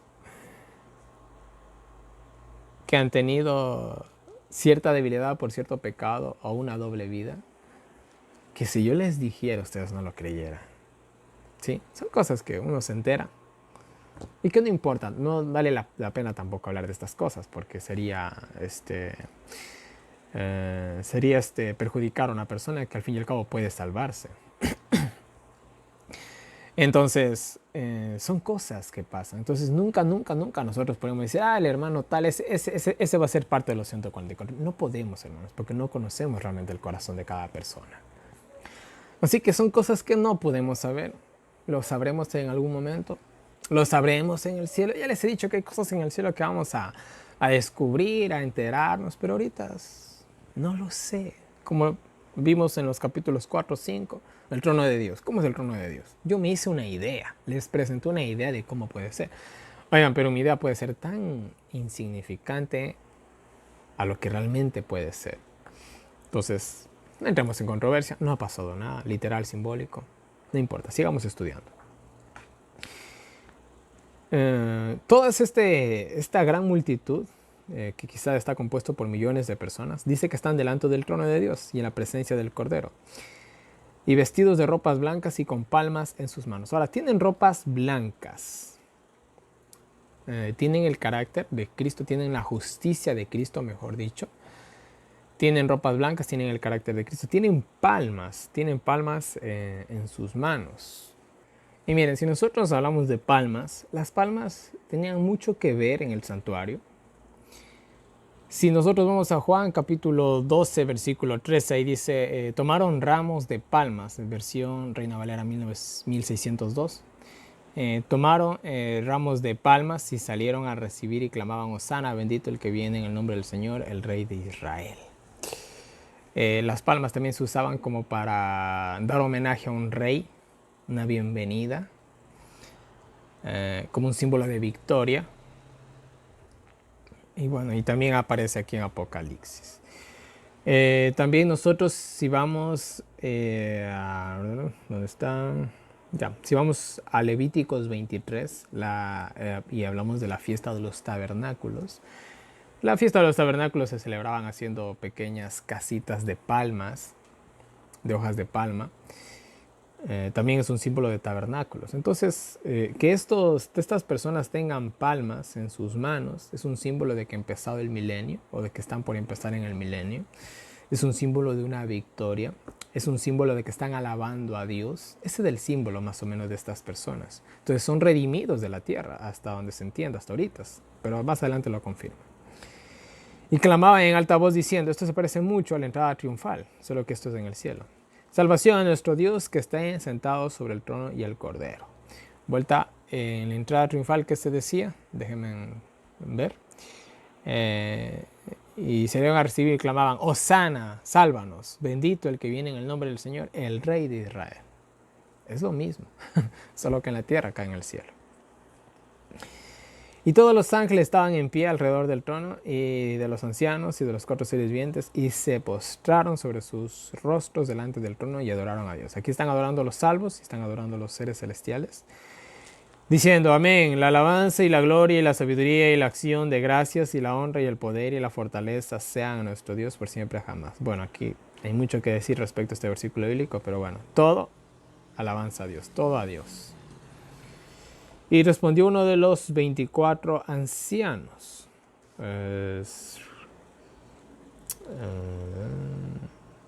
Según el Sign of Times, creo que así se pronuncia, señales de los tiempos, mejor en español, diciembre 22, 1887, el Ellen G. White dice que este era uno de los ángeles fuertes. Haciendo una alusión a los 24 ancianos, que son ángeles, que no son los redimidos de la tierra, aclaro. Y respondió uno de los ancianos, de los 24 ancianos, o uno de estos ángeles fuertes que están alrededor de Dios, del trono de Dios, que estos que están vestidos de ropas blancas, ¿quién son y dónde han venido? O sea, el anciano le pregunta a Juan, ¿quiénes son estos? Es interesante, pero esta pregunta no es porque él no sabía, sino que esta pregunta era para saber si lo sabía Juan. Y yo le dije, Juan, Señor, tú lo sabes. Y él me dijo, estos son los que han salido de la gran tribulación. Aquí viene la controversia. Y han lavado sus ropas y las han emblanquecido en la sangre del Cordero. Ahora, los que están ahí son los que han salido de la gran tribulación.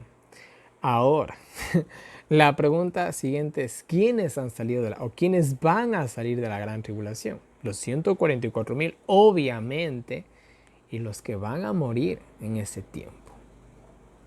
¿Sí? Entonces, aquí pueden estar hablándose tal cual solamente de los 144,000, como también se puede estar hablando de los que van a morir en la gran tribulación. Ahora, si somos más minuciosos, y lo podemos ser, la gran tribulación solamente hace énfasis, puede estar haciendo énfasis solamente a después de que comienzan a caer las 7 copas de ira. Pues antes de, esa es la gran tribulación en realidad, cuando comienzan a caer las 7 copas de ira.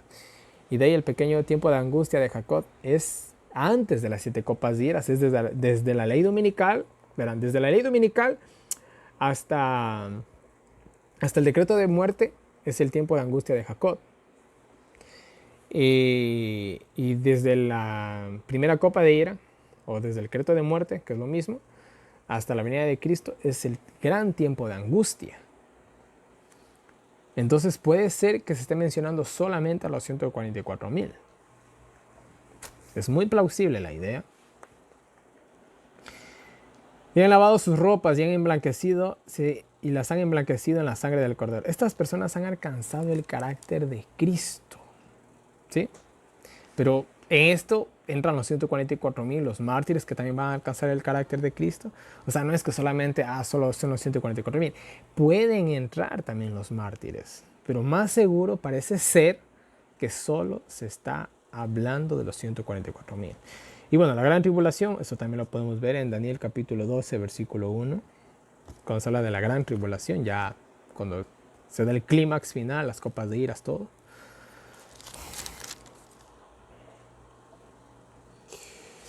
Muy bien, entonces parece ser que también Juan les dice, mira, al anciano, estos son los que han sido, perdón, tú lo sabes, y él me dijo, y yo le dije, Señor, tú lo sabes. Estos son los que acabamos de ver prácticamente lo que le dice Juan. Estos son los 144,000. Entonces, siguiendo esta lógica de esta interpretación, puede ser que realmente los 144,000 sea un número simbólico. Y no solamente se salven 144,000, sino muchos más. Ahora, a nosotros 144,000 nos parecen muy pocos, porque tenemos un planeta con 7,000 o casi 8,000 millones de habitantes. Millones, 1,000 millones de habitantes. Wow. Ahora, en esta época, oye, o sea, creo que el mundo entero, creo que alrededor del mundo entero, de la civilización conocida de esa época, había unos, no sé, 20 millones, 15 millones, creo que era el número máximo de habitantes en el mundo. Creo que era 15 millones, creo, no estoy tan seguro.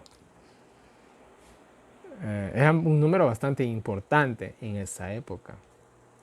Para nosotros 144,000 no es nada. O sea, es una ciudad grande de algún país, de cualquier parte del mundo. Pero en fin, siempre tendremos dudas con respecto a si es literal o simbólico los 144,000. Creo que nunca va a ser un tema que se cierra hasta cuando estemos en el cielo. Y bueno, estas personas son las personas que han vencido el pecado mediante Cristo. Resumido así el versículo 14, versículo 15. Por esto están delante del trono de Dios y le sirven día y noche en su templo. Y el que está sentado sobre el trono extenderá su tabernáculo sobre ellos. Otro pasaje bíblico que parece afirmar que realmente es un número simbólico. Estas personas, porque están sin pecado, pueden estar delante del trono de Dios. Aclaremos eso. Pueden aguantar el fuego purificador que es Cristo. Yo ya les he dicho esto varias veces en el año bíblico. Dios es cloro. Nosotros somos moro por el pecado. Pero da la coincidencia que debajo de todo ese moro hay un poquito de cloro. Así que nosotros tenemos que sacarnos todo el moro para ser cloro y estar enfrente del cloro. Si no, de lo contrario, somos dañados en el proceso.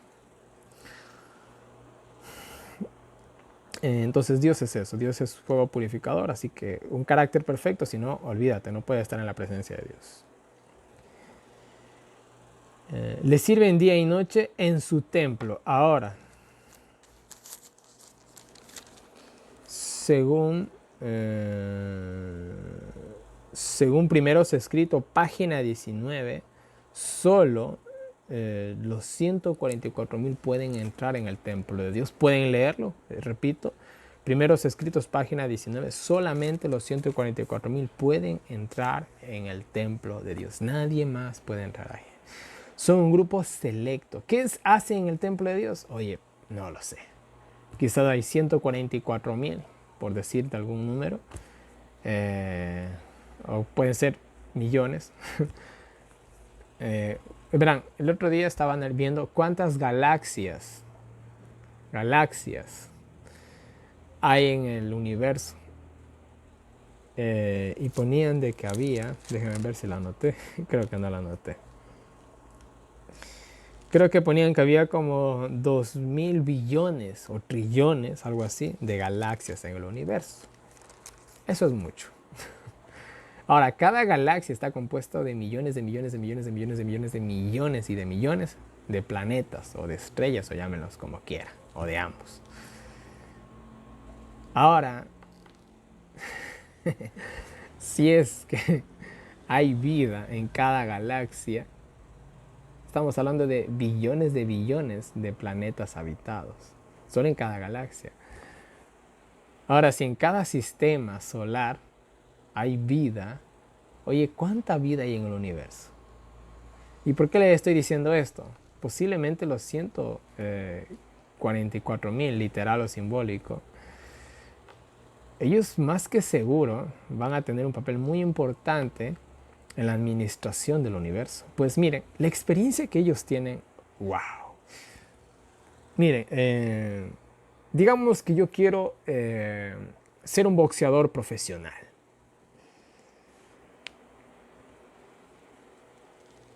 Y tengo la oportunidad de entrenar con Mike Tyson. ¿Saben quién es Mike Tyson? Hasta los que no les gusta el box creo que pueden saber el nombre de él. Tengo la oportunidad de entrenar con Mike Tyson o con algún buen profesor que ganó un campeonato nacional. ¿Con cuál entrenarían ustedes? ¿Con Mike Tyson, campeón mundial de pesos pesados, con un montón de victorias? Sí, por ahí su vida no fue muy perfecta, pero no importa, estamos hablando en el ámbito profesional. O con un boxeador que fue campeón a nivel nacional. ¿Con cuál entrenarían ustedes? Yo entrenaría con Mike Tyson. ¿Sí?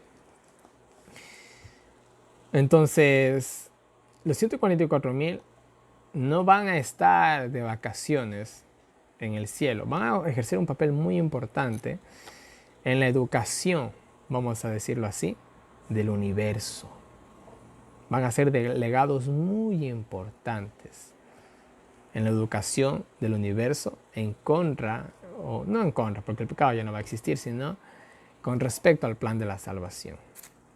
Ellos van a ser los maestros de maestros sobre la victoria, sobre el pecado. Entonces, en eso también, pensándolo bien, es un claro... ahí se me fue la palabra. Es una clara evidencia para creer que los 144,000 es un número simbólico. Y realmente que los que se salven y esperen con vida a Cristo cuando venga por segunda vez sean millones de personas. Puede haber esa probabilidad. Hermanos, muchos dirán, ay, pero ¿cómo es que se pueden salvar tantas personas en el tiempo del fin? Hermanos, para Dios nada es imposible. Si para nosotros creer que una sola persona se salve es una cosa, es una hazaña, ¿eh? Pero para Dios no lo sabemos, no lo sabemos. Entonces ellos están en el templo de Dios, dice que morarán Dios morará entre ellos, los protegerá con su presencia, es lo que significa que extenderá su tabernáculo sobre ellos, morarán en la presencia de Dios. No nos olvidemos que el templo de Dios también tiene que ser enorme. Muchos dirán, es que cuando la historia del pecado se acabe, Cristo va a instaurar su templo aquí en la tierra, sí. Pero no se olviden que el planeta Tierra no va a quedar como está. Quizás no quede ni del mismo tamaño. El planeta Tierra va a tener una segunda creación. Y lo pueden hacer mucho más grande de lo que es hoy en la actualidad. Porque hasta donde se entiende, el cielo parece que es un planeta también. Pero bueno, ese es otro tema.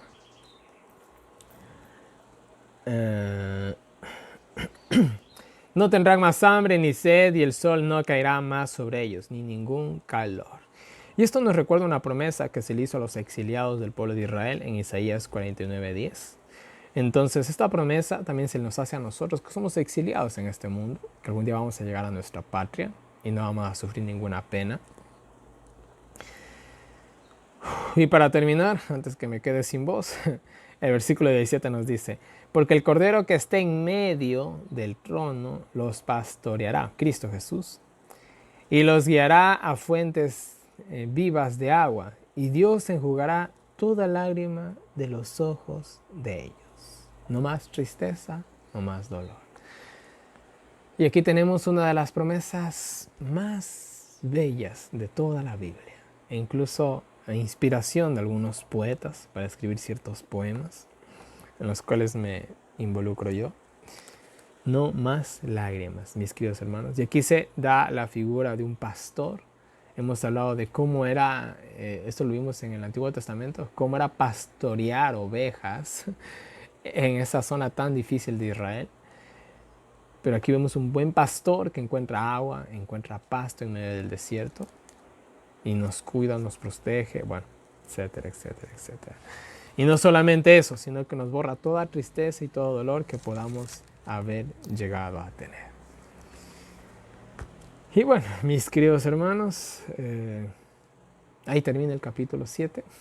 Para terminar de manera definitiva, vamos a leer algunas citas. Están mega súper buenas estas citas, ¿eh? Así que casi las subrayé todas. Con respecto al capítulo 7. Y vamos con la primera que nos dice: ya se está levantando reino contra reino. Vean las noticias. No hay ahora una acción bélica decidida. O sea, aún no es que tampoco ya se están lanzando misiles. No, aún no. Los cuatro vientos aún son retenidos hasta que los siervos de Dios sean sellados en sus frentes. Entonces los poderes de la tierra unirán sus fuerzas para la última gran batalla. Cuán cuidadosamente debiéramos aprovechar el corto periodo de gracia que nos queda. Señoras y señores, como en un sueño que tuve muy significativo, a mí me dijeron: Nelson, quedan pocos segundos. No me olvido ese sueño, verán. Señores, hermanos, aprovechemos cada minuto. Hay muchas cosas que hacer.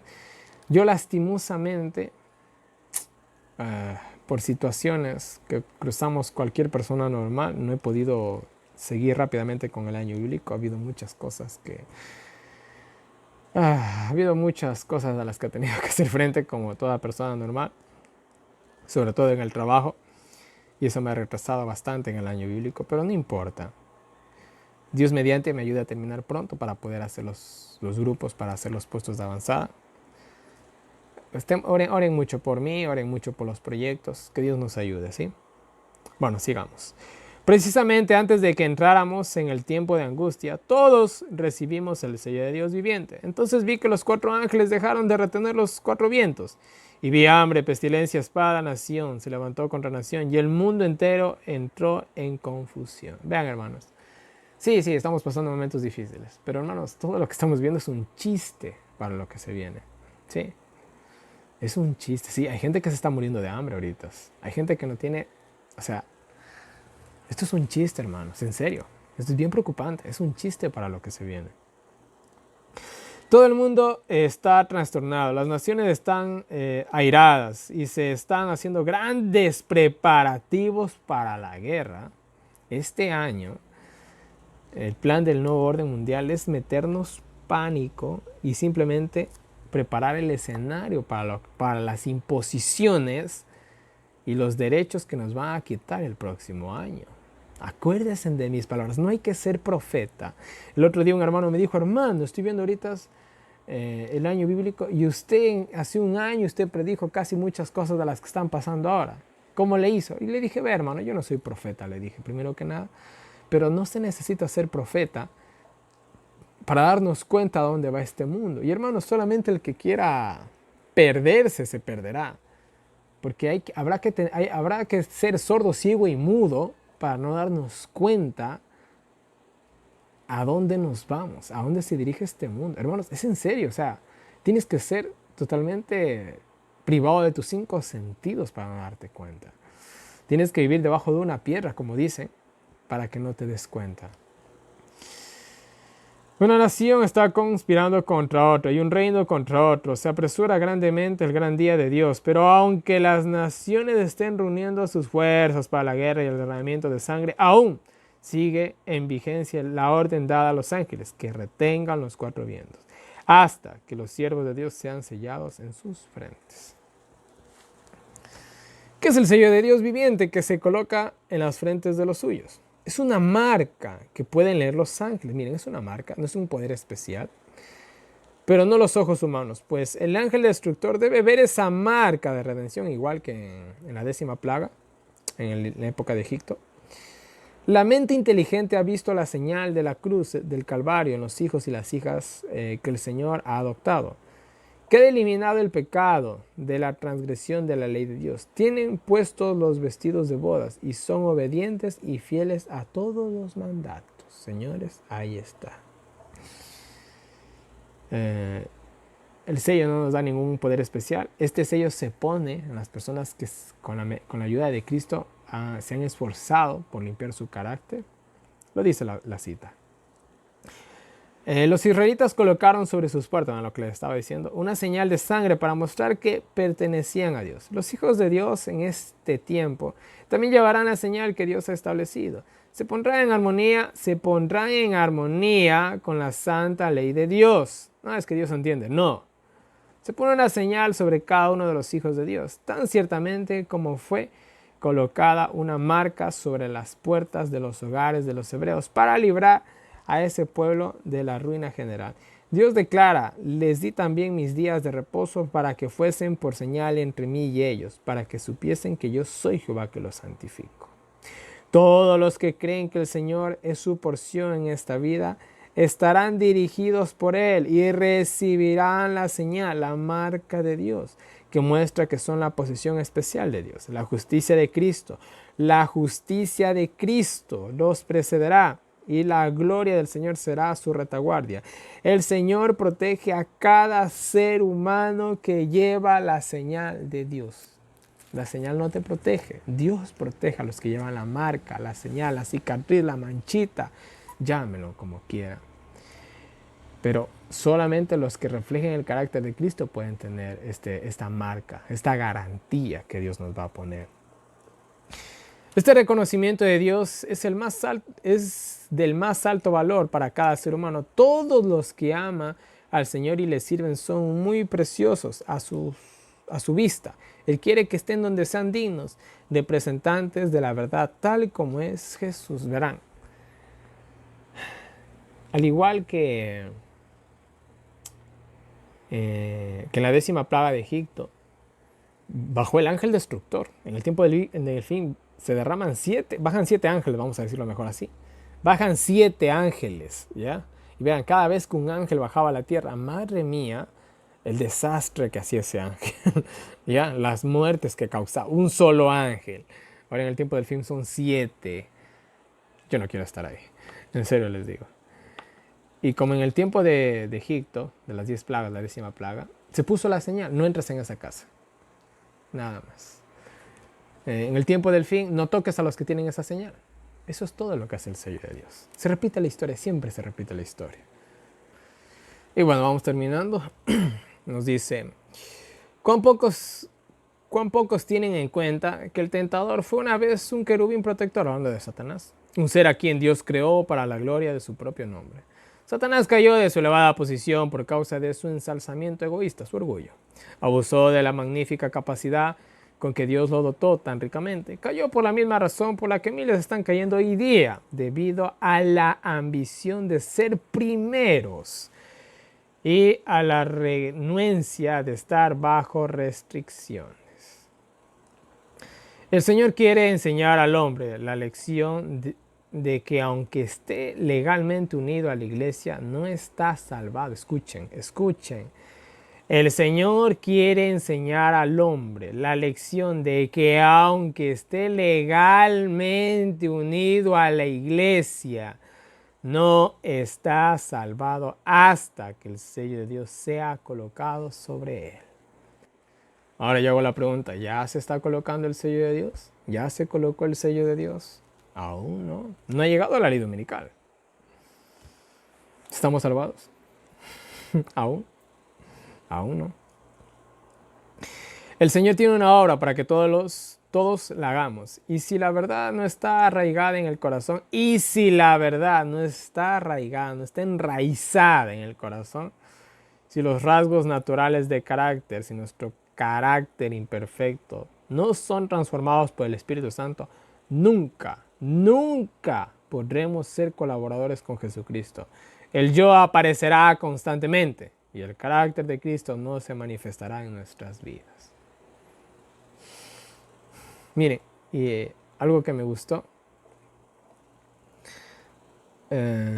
hablaba aquí, por ejemplo, de los que desean ser primeros, de los que desean ser líderes.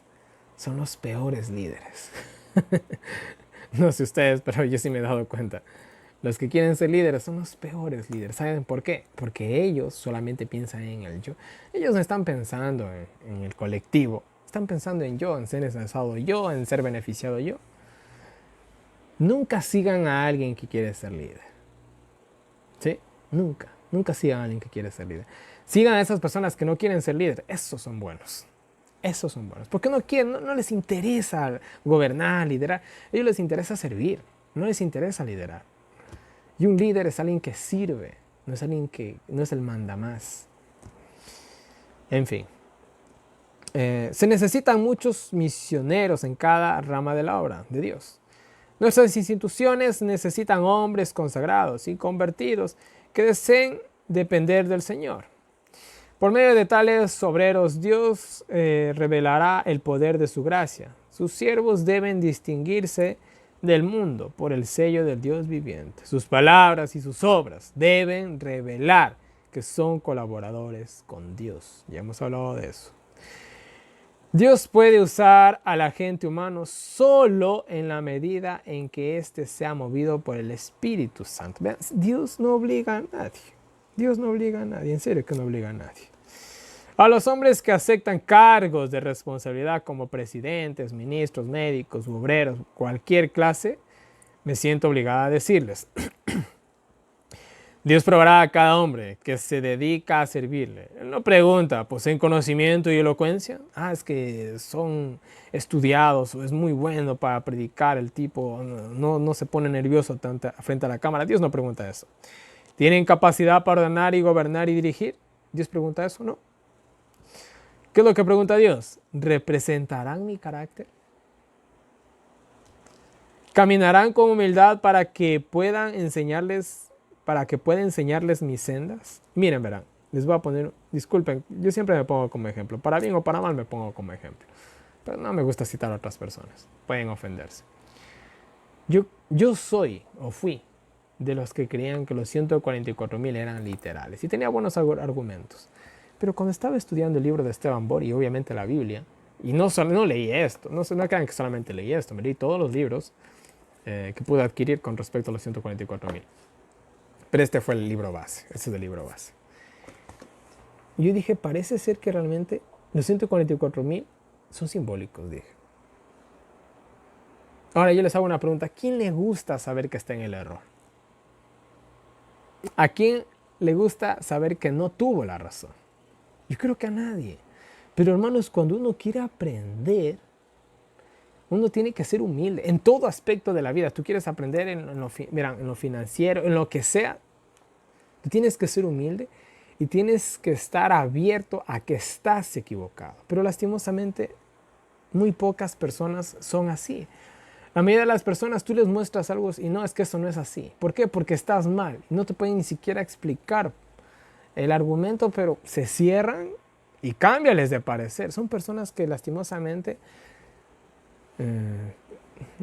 tanto perjudican a otras personas como sobre todo a ellos mismos, porque simplemente se encaminan en un camino que les va a llevar a un error y a otro. Dios necesita personas que no tengan ideas preconcebidas. Por eso Jesús, cuando estuvo aquí en la tierra, ¿qué les dijo a los fariseos? No podéis echar vino nuevo en odres viejos. ¿Por qué? Porque el vino nuevo se fermenta, los odres, como son viejos, la piel ya no se expande, no aguantan la fermentación, se rompen, se pierde el vino nuevo y se dañan los odres. Dicho de una mejor manera, no puedes llenar un vaso que ya está lleno. Tú quieres aprender, vacías tus malas ideas, te puedes quedar con algo de lo que tengas de bueno, si es que tienes, y aplícame ahora sí lo bueno, ¿sí? Entonces Dios necesita gente que quiera aprender, no gente que quiera defender sus ideas o imponer sus criterios. Dios no necesita ese tipo de personas. No necesita personas que siempre están excusando las cosas que están haciendo, las cosas malas que están haciendo. El templo del alma no debe ser contaminado con ninguna práctica relajada o inmunda. Bueno. Aquellos a quienes confesaré en los atrios celestiales deben ser sin mancha ni arruga, deben de ser perfectos. El Señor usará hombres humildes para que hagan una obra grande y buena. No usará quizás a los más educados, a los teólogos, a los filósofos, a los masterados, no. Por medio de ellos, por lo medio de los humildes, presentará ante el mundo las imborrables características de la naturaleza divina. Y verán, los 144,000, yo una vez hablaba con con alguien que sabía mucho de la Biblia. En ese tiempo yo no sabía casi nada. Y yo le dije, los 144,000 van a ser solamente adventistas. Y él me dijo, no, eso es una mala idea, me dijo. Los 144,000 van a ser prostitutas, van a ser asesinos, van a ser drogadictos, van a ser borrachos, van a ser violadores, van a ser homosexuales, va a ser lo peor, me dijo. Yo me quedé con cara de ¿qué? ¿Qué está diciendo este sujeto? ¿Por qué? Me decía. Yo en ese tiempo no entendía bien el mensaje de la justificación por la fe, 1888. Porque ellos van a demostrar que mediante la ayuda de Cristo se puede vencer cualquier pecado. Ellos van a hacer la evidencia, ellos van a mostrar que no hay excusa para el pecado, que cualquier persona, por más perdida que esté en este mundo, se puede salvar. Y bueno, explicó más cosas y yo me quedé pensando y dije, sí, este tipo tiene razón. Yo estaba en otras ideas. Yo estaba viendo a personas que venían de cuarta generación, personas intachables. No, los 144,000 son personas de lo peor. Entonces, mis queridos hermanos, Dios va a coger a las personas menos pensadas y las va a transformar. Un giro de 180 grados. Les va a hacer actos para el cielo. De esa manera va a condenar al pecado, así como Él condenó al pecado en su carne. Pero bueno, sigamos para terminar. Los que salgan del mundo para ser diferentes de los del mundo, en palabras y obras, los que se den cuenta que es un honor llevar el sello de Dios, recibirán poder para convertirse en hijos de Él. El Señor quiere tener hombres de los que pueda depender.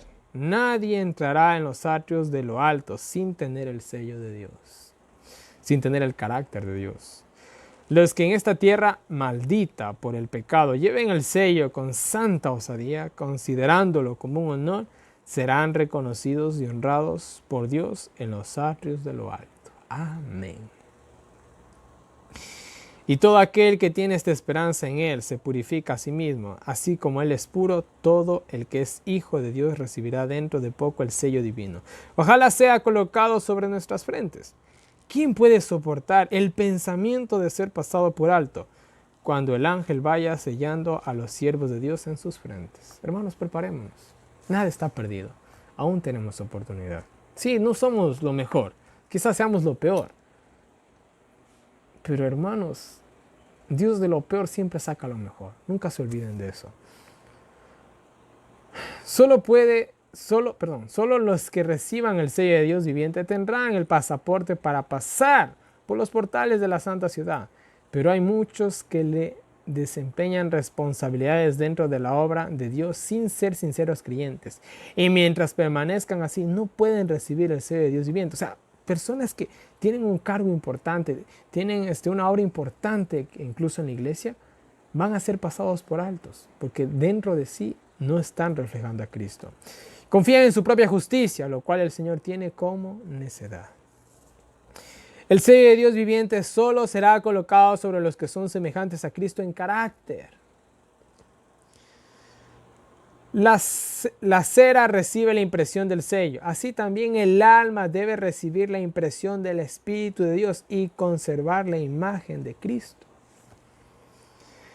Muchos no recibirán el sello de Dios porque no guardan sus mandamientos ni dan los frutos de justicia. Qué palabras tan profundas y claras y cortas. Y la última cita. No debemos imitar a ningún ser humano. No hay ningún ser humano suficientemente sabio para ser nuestro modelo. Debemos contemplar al hombre Cristo Jesús. Él es el autor y consumador de nuestra fe. Es el hombre modelo. Su vida es la medida de la vida que debemos alcanzar. Su carácter es nuestro modelo. Por lo tanto, despejemos nuestra mente de perplejidades y de las dificultades de esta vida y fijémosla en Él, para que contemplándolo podamos ser cambiados a su semejanza. Podemos contemplar a Cristo con un buen propósito, podemos estar seguros mirándolo, porque es omnisapiente al contemplarlo y pensar en Él. se formará en nuestro interior la esperanza de gloria. ¿Les ha pasado que alguna vez ustedes se comienzan a llevar con una persona y de pronto comienzan a hablar como esa persona? ¿Les comienza a gustar lo que les gustaba a esa persona? ¿Comienzan a comportarse como esa persona? Eso se llama la contemplación. Pasas tanto tiempo con alguien o contemplando o admirando a alguien que comienzas a transformarte en esa persona. Nosotros deberíamos de contemplar hacia Cristo. Esforcémonos con todo el poder que Dios nos ha dado para estar entre los 144,000. Nada es imposible, hermanos. Todo se puede. Pero todo se puede con mucho esfuerzo. Las palmas significan que han ganado la victoria y los mantos blancos que han sido revestidos con la justicia de Cristo. Gracias a Dios porque se ha abierto una fuente para lavar los mantos de nuestro carácter y hacerlos tan blancos como la nieve. Mis queridos hermanos, aquí termino el estudio del capítulo 7 de Apocalipsis. Me quedé corto como siempre. Bueno, si Esteban Bor hizo todo un libro para hablar de los 144,000, yo no quiero cubrir todo lo que entra en ellos en un video de casi 2 horas. No creo poder hacerlo. Y bueno, cuando lleguemos a Apocalipsis 14 hemos de tocar otras cualidades más de los 144,000, pero por el momento vamos a dejarlo ahí. Y bueno, mis queridos hermanos, una vez más en pantalla tienen toda mi información de contacto para todas las personas que me quieran escribir o agregar al WhatsApp. Ahí tienen mi número, preguntas, sugerencias, correcciones, cualquier cosita háganmelo llegar. No se olviden de ir a diagramas, descarguense los diagramas, el libro también, los libros de Esteban Bor. Ahí tienen las diferentes maneras en las que me pueden colaborar. Muchas gracias. Aquí también en la descripción de este video tienen un enlace para PayPal para los que me quieran colaborar por este medio. No se olviden que actualicé el enlace de PayPal, no es el mismo ya. Y bueno, mis queridos hermanos, no les canso más. Que Dios nos bendiga a cada uno de nosotros, nos ayuda a seguir adelante. Y nos vemos el día de mañana con un nuevo video.